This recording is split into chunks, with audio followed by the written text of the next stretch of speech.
வணக்கம். ஆகாஷ்வாணி புதுச்சேரி செய்திச் சுருக்கம் வாசிப்பவர் ஆனந்தி முருகன்.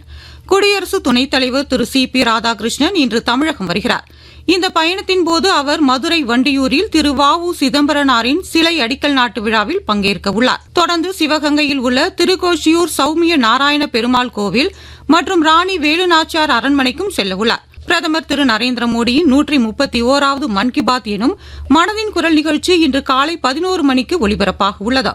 இந்நிகழ்ச்சியை ஆகாஷ்வாணி மற்றும் தூர்தர்ஷனின் அனைத்து அலைவரிசைகளிலும் ஏஐஆர் செய்தி வலைதளத்திலும் பிரதமர் அலுவலக யூடியூப் அலைவரிசை, மைகவ் இணையதளம் மற்றும் நியூஸ் ஆன் ஏர் மொபைல் செயலியிலும் ஒலிபரப்ப கேட்கலாம். ஆகாஷ்வாணியில் பிரதமரின் ஹிந்தி உரையை தொடர்ந்து அதன் பிராந்திய மொழி வடிவம் இடம்பெறும். நேற்றுடன் நிறைவு பெற்ற ஏஐ உச்சி மாநாடு பிரகடனத்தில் 86 நாடுகள் கையெழுத்திட்டுள்ளதாக மத்திய தகவல் மற்றும் தொழில்நுட்பத்துறை அமைச்சர் திரு அஸ்வினி வைஷ்ணவ் தெரிவித்துள்ளார். புதுச்சேரி காவல்துறையில் 70 உதவி ஆய்வாளர்கள் பணியிடங்களை நிரப்புவதற்கான எழுத்துத் தேர்வு இன்று காலை நடைபெறுகிறது.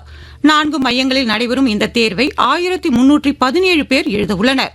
T20 உலகக்கோப்பை சூப்பர் 8 சுற்றில் இந்தியா தென்னாப்பிரிக்கா அணிகள் குஜராத் மாநிலம் அகமதாபாத் நரேந்திர மோடி மைதானத்தில் இன்றிரவு 7 மணிக்கு நடைபெறும் ஆட்டத்தில் மோதவுள்ளன. தென்கிழக்கு வங்கக்கடல் பகுதிகளின் மேல் ஒரு வளிமண்டல மேலடுக்கு சுழற்சி நிலவுவதால் புதுச்சேரி, காரைக்கால், மாஹே, தமிழ்நாடு, கேரளா மற்றும் தெற்கு உட்புற கர்நாடகாவில் நாளை வரை இடியுடன் கூடிய மழை மற்றும் பலத்த காற்றுடன் கூடிய கனமழை பெய்யும் என்று இந்திய வானிலை ஆய்வு மையம் தெரிவித்துள்ளது. இத்துடன் இந்த செய்திச் சுருக்கம் நிறைவு பெறுகிறது.